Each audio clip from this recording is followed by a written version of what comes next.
ሰላም ጤና ይስጥልን የአሻም ተከታታዮች እንደምን አላችሁ? ለዛሬ ለተማክሰኞ ግንቦት 5 ቀን 2017 ዓ.ም ያዝንላችሁ የአሻም 7 ዜናዎቻችን የሚያልፉበት ሰዓት ላይ ደርሰናል።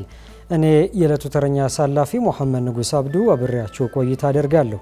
በቅድሚያም ርዕሰ ጉዳዮቹን በማስተዋወቅ እንጀምራለን። ኢትዮጵያ የቀጠናውን ሰላም ለማስጠበቅ የሚያስችል ሪፎርም እያደረገች ነው ተባለ። የኢትዮጵያ ፌዴራል ፖሊስ ኮሚሽን የወንጀል ስጋት መቀነስ ማስቻሉን ተገለጸ። በቤንሻንጉል ጉሙዝ ክልል የኑሮ ውድነቱን ለማቃለል በትኩረት እየተሰራ መሆኑ ተገለጸ።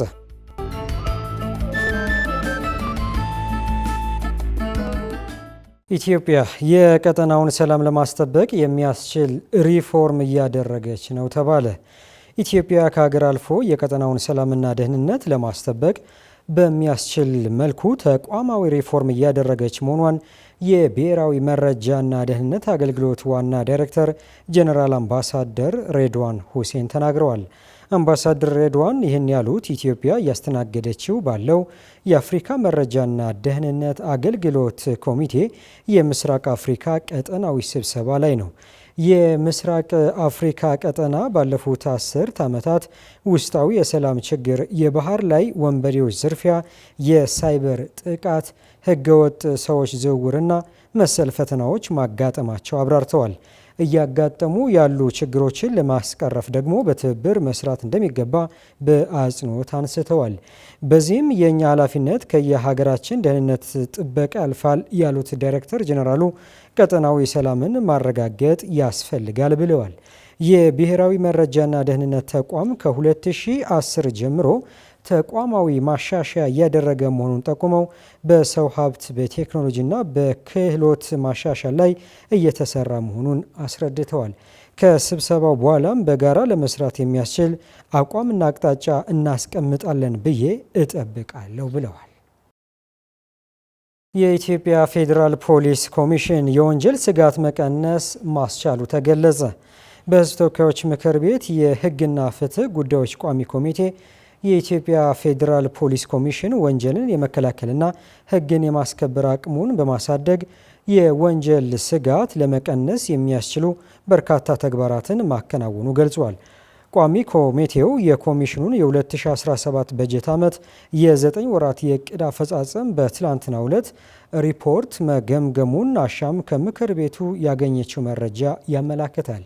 የሕግና ፍትህ ጉዳዮች ቋሚ ኮሚቴ ምክትል ሰብሳቢ ኢሳ ቡሩ የተቋሙን ስራ ውጤታማ የሚያደርጉ የተለያዩ መመሪያዎች እንዲጸድቁ ከዚህ በፊት ያልነበረ የጀግኖች ማዕከል የቀድሞ ፖሊስ አባላትና የኢትዮጵያ ፌዴራል ፖሊስ አባላት መተዳደሪያና የመሳሰሉት መመሪያዎችን በተመለከተ የተሰራው ስራ ሊበረታታ እንደሚገባ ገልጸው በቴክኖሎጂ የታገዘ ዘመናዊ የፖሊስ ተቋም ከመፍጠር አንጻር የተጀመረው ስራ የተሻለ ነው ብለዋል።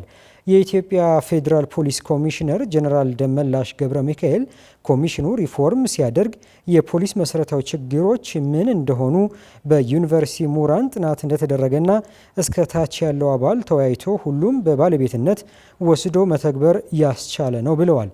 በአዲስ አበባና በመላው ሀገሪቱ ያሉ 613 ከፍተኛ የመሰረተ ልማትና የፌዴራል ተቋማት ላይ ጸረ ሰላም ኃይሎች ማንኛውም አይነት ጥቃት እንዳያደርሱ በቂ የሰው ኃይል በመመደብና የ24 ሰዓት ጥበቃ በማድረግ ደህንነታቸውን የማረጋገጥ ስራ እንደተሰራ ኮሚሽነሩ ገልጸዋል።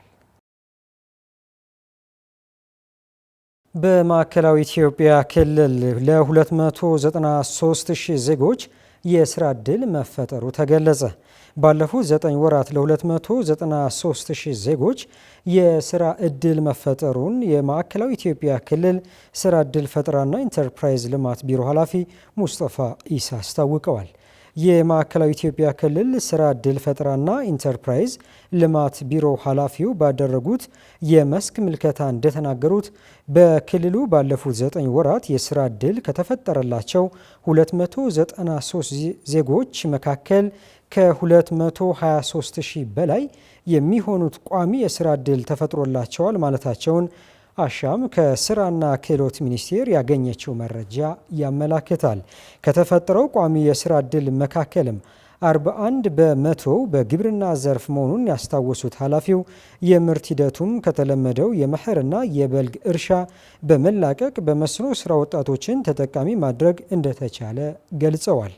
አክለውም የመስክ ምልከታ ባደረጉባቸው ቦታዎች ውጤታማ የስራ ማየታቸው ደግሞ የተናገሩት ሙስጠፋ ኢንተርፕራይዞች እያመረቱት ያለው ምርት በከፍተኛ ሁኔታ ገበያን ሊያረጋጋ የሚችል ነው ብለዋል። በቤንሻንጉል ጉሙዝ ክልል የኑሮ ውድነቱን ለማቃለል በትኩረት እየተሰራ መሆኑ ተገለጸ። በክልሉ የኑሮ ውድነቱን ለማቃለል ምቹና የተረጋጋ የገበያ ስርዓት ለመፍጠር መስራት እንደሚገባ የክልሉ መንግስት ኮሚኒኬሽን ቢሮ ኃላፊ መለሰ በየነ ተናግረዋል።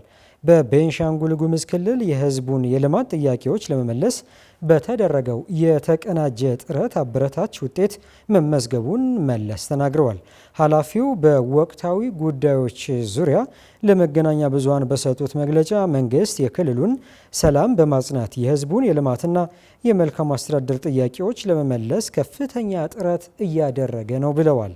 በተለይም በግብርናው ዘርፍ ያለውን ያልተነካ እምቅ አቅም ለማልማት እየተሰሩ በሚገኙ ስራዎች በምርትና ምርታማነት ላይ ከፍተኛ መሻሻሎች መኖራቸውን አስቀድመው የአርሶ አደሩ የግብዓትና ቴክኖሎጂ አጠቃቀም በማሻሻል በመኸርና በመስኖ ከፍተኛ ርብርብ በመደረግ ላይ ነው ብለዋል። በተያዘው የክረምት ወቅት 72 ሚሊዮን ችግኞችን ለመትከል መታቀዱን የገለጹት የቢሮ ኃላፊው ለዚህም በችግኝ ጣቢያዎች የችግኝ ዝግጅት እየተደረገ ይገኛል ብለዋል። አክለውም ኃላፊው የክልሉ ርዕሰ መስተዳድር አሻድሊ ሐሰን በቅርበት የሚከታተሉት የአሶሳ ከተማ የ19 ኪሎ ሜትር የአስፋልት መንገድ ፕሮጀክት በጥሩ ሂደት ላይ እንደሚገኝ ገልጸዋል። በማዕድን ዘርፉ ይስተዋሉ የነበሩ ህገወጥ እንቅስቃሴዎችን በመቆጣጠር ዘርፉ ለሀገር ኢኮኖሚ እድገት አስተዋጽኦ እያበረከተ መሆኑን ተናግረዋል። ባለፉት 9 ወራት ከ3170 በላይ ኪሎ ግራም ወርቅ ወደ ብሔራዊ ባንክ አስገብተናል ብለዋል። አያይዘውም በክልሉ የኑሮ ውድነቱ ለማቃለል በትኩረት እየተሰራ ስለመሆኑ አንስተው መንግስት የምርት አቅርቦትን ከመጨመር ባለፈ ሆን ብለው የኑሮ ውድነቱን በሚያባብሱ አካላት ላይ እርምጃ እየወሰደ ይገኛል ብለዋል።